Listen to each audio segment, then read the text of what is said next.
పొటాటోను ఉడకబెట్టుకోవాలి. ఒక 3 విజిల్స్ పెట్టుకున్నాక 2 ఆనియన్స్ని చిన్న పీసెస్గా కట్ చేసుకోవాలి. నేనైతే 4 గ్రీన్ చిల్లీస్ని కట్ చేసుకుంటున్నాను, ఎందుకంటే ఇక్కడ చాలా ఘాటుగా ఉంటాయి. సో నేను చాలా చూసి యూజ్ చేస్తాను. పొటాటోని ఇలా మెత్తగా అయితే ఉడికించేసుకున్నాము. ఇలా బంగాళదుంపల్ని పొట్టు తీసి పెట్టుకోవాలి. ఇలా చేసుకోవాలండి, అప్పుడే టిక్కీస్ చేయడానికి చాలా ఈజీ అవుతుంది. మనం కట్ చేసి పెట్టుకున్న గ్రీన్ చిల్లీ, ఆనియన్ ముక్కలు, 1 స్పూన్ చిల్లీ పౌడర్,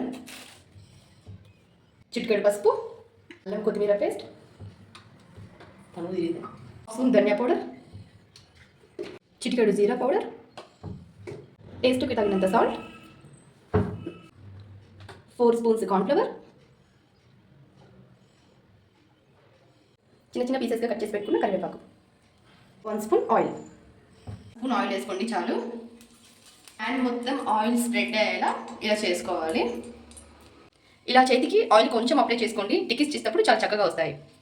ఇలా రౌండ్గా చేసుకొని ఇలా చిన్నగా ప్రెస్ చేయండి.